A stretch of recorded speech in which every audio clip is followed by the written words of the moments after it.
Formula ఈ car race కేసులో ED విచారణకు హాజరు కానున్నారు కేటీఆర్.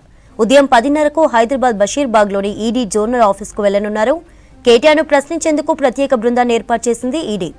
ఫార్ములా ఈ ఆపరేషన్స్, ఎస్ నెక్స్ట్ జెన్ సహా సీజన్ 9లో పాల్గొన్న ప్రైవేటు సంస్థల గురించి ఈడీ ఆరా తీయనున్నట్లు తెలుస్తోంది.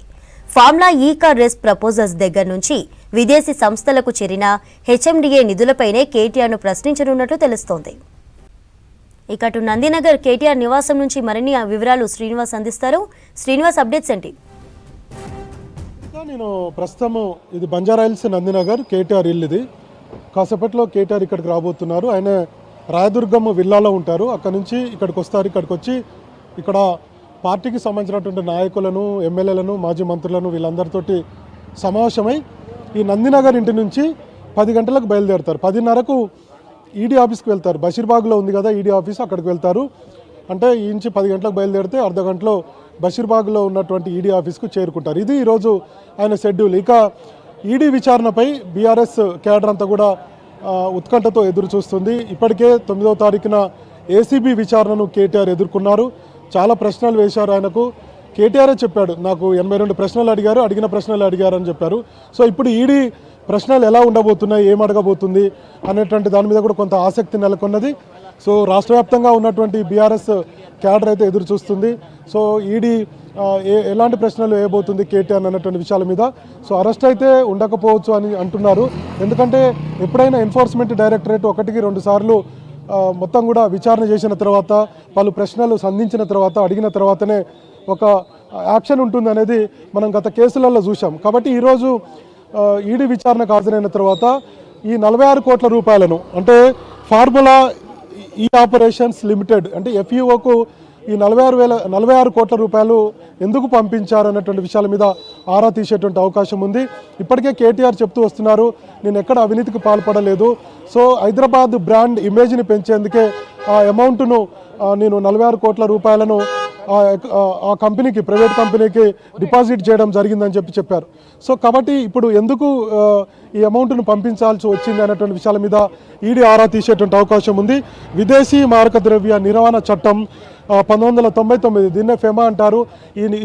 ఈ నిబంధనలను ఉల్లంఘించారన్నటువంటి ఆరోపణలు కేటీఆర్ మీద ఉన్నాయి. కాబట్టి సో ఈడీ దీని మీద చాలా ప్రశ్నలు వేసేటువంటి అవకాశం ఉంది. దానికి సంబంధించినటువంటి ఎవిడెన్స్ను కూడా ఇప్పటికే ఎన్ఫోర్స్మెంట్ డైరెక్టరేట్ సేకరించినట్టుగా మనం వార్తలు వస్తున్నాయి. కాబట్టి చాలా ప్రశ్నలు కేటీఆర్కు వేసేటువంటి అవకాశం ఉంది. మరి ఏసీబీకి ఇచ్చినటువంటి సమాధానమే ఈడీకి కేటీఆర్ ఇవ్వబోతున్నారా ఏంటి అనేది అయితే చూడాల్సినటువంటి అవసరం అయితే ఇక ఈడీ విచారణకు సంబంధించి రాష్ట్ర వ్యాప్తంగా రాజకీయ పార్టీలు కావచ్చు, రాజకీయ నేతలు కావచ్చు, సో కేటీఆర్ను ఎలా ప్రశ్నించబోతుంది అన్నటువంటి ఒక అంశం. ఇంకొక వైపు అరెస్ట్ ఏమన్నా ఉంటుందా అన్నటువంటి చర్చ ఉంటుంది. కానీ లీగల్గా చాలామంది అడ్వకేట్లు చెప్పేది ఏంటంటే, ఇందాక మనం చెప్పినట్టుగా ఈడీ విచారణకు వెళ్ళినప్పుడు సో ఆ ప్రాసెస్ అంతా ఫస్ట్ టైమే ఈరోజు ఈడీ విచారణకు వెళ్తున్నారు కాబట్టి సో కొన్ని ప్రశ్నలు అడుగుతారు. దాని తర్వాత వాళ్ళు ఎవిడెన్స్ సేకరించి తర్వాత కేటీఆర్ చెప్పిన సమాధానాలు. ఇంకొక వైపు ఇందులో ముగ్గురు ఉన్నారు, A1, A2, A3 ఏసీబీ ఎఫ్ఐఆర్లో. మనకు గత నెలలో ఏసీబీ ఎఫ్ఐఆర్లో కూడా ముగ్గురు పేర్లు ఉన్నాయి. అందులో కేటీఆర్ A1గా ఉన్నారు. మున్సిపల్ శాఖ మంత్రిగా ఉన్నటువంటి కేటీఆర్ A1గా ఉన్నారు. A2గా ఐఏఎస్ అరవింద్ కుమార్, అప్పుడు మున్సిపల్ శాఖ ప్రిన్సిపల్ సెక్రటరీగా చేసినటువంటి అరవింద్ కుమార్ A2గా ఉన్నారు. తర్వాత A3గా బిఎల్ఎన్ రెడ్డి, ఆయన ఎంఐయుడిలో ఇంజనీర్గా ఉన్నారు. ఆయన రిటైర్డ్ ఇంజనీర్గా, చీఫ్ ఇంజనీర్గా ఉన్నారు. కాబట్టి A3గా ఆయన ఉన్నారు. ఏసీబీ ఈ ముగ్గురిని కూడా విచారించింది, పలు ప్రశ్నలను అడిగింది, సో కొంత సమాచారాన్ని సేకరించింది. ఇంకొక వైపు ఈడీ కూడా ఇద్దరిని ఇప్పటివరకు విచారించింది. అందులో ఐఏఎస్ అరవింద్ కుమార్ని విచారణ జరిగింది, తర్వాత బిఎల్ఎన్ రెడ్డి విచారించారు. సో వాళ్ళు చాలా ఈడీ అడిగినటువంటి ప్రశ్నలకు సమాధానం ఇచ్చినట్టుగా తెలిసింది. కేటీఆర్ అప్పుడు మంత్రిగా ఉన్నారు కాబట్టి ఆయన చెప్పినటువంటి ప్రకారం మేము నడుచుకున్నామని ఈడీకి చెప్పినట్టుగా తెలిసింది. సో కాబట్టి ఇప్పుడు ఆ ఇద్దరు అధికారులు ఏదైతే సమాచారం ఈడీకి ఇచ్చారో ఆ ఈడీకి ఇచ్చినటువంటి సమాచారం ఆధారంగా ఇప్పుడు కేటీఆర్ని కూడా ప్రశ్నలు అడగబోతున్నట్టుగా తెలుస్తుంది. కాబట్టి కొంత చర్చ అయితే ఉంది. ఇప్పటికే ఇద్దరు అధికారులకు సంబంధించినటువంటి వాళ్ళ ఇద్దరి నుంచి కూడా సమాచారం సేకరించారు. ఇప్పుడు ఈడీ మరొకసారి కేటీఆర్ను విచారించబోతుంది. కాబట్టి సో ఏం చెప్పబోతున్నారు కేటీఆర్? ఏసీబీకి ఇచ్చినటువంటి సమాధానమే ఈడీకి ఇవ్వబోతున్నారా, లేదంటే 46 కోట్ల రూపాయలను సో విదేశీ కంపెనీకి ఎఫ్ఈఓకు ఈ ఫార్ములా రేస్ కంపెనీకి ఎందుకు పంపించారు, ఇట్లాంటి అంశాలను ఖచ్చితంగా ఈడీ ప్రస్తావించేటువంటి అవకాశం ఉంది. దానికి కేటీఆర్ సమాధానం ఇస్తారు. వాస్తవానికి కేటీఆర్ 7వ తారీఖునే ఈడీ విచారణకు వెళ్ళాలి, కానీ ఎందుకు వెళ్ళలేదంటే సో హైకోర్టుకు సంబంధించినటువంటి విచారణ ఉంది, నేను 7వ తారీఖున రాలేను ఎందుకంటే పాష్ పిటిషన్ దాఖలు చేశాను, మరి హైకోర్టు విచారణ జరుగుతుంది కాబట్టి సో ఆ రోజు నేను రాలేనని ఆయన మెయిల్ చేశారు. మెయిల్ చేసినందుకు ఈడీ కూడా స్పందించింది. ఈడీ మరోసారి నోటీస్ ఇచ్చింది, మీరు 16వ తారీఖు రండి అంటే ఈ రోజు రండి అని చెప్పింది. కాబట్టి ఈడీ విచారణకు ఈరోజు కేటీఆర్ వెళ్ళబోతున్నారు. ఇందాక మనం చెప్పుకున్నాం చంద్రిక, కేటీఆర్ రాయదుర్గంలో ఆయనకు విల్లా ఉంది, అక్కడ ఉన్నారు.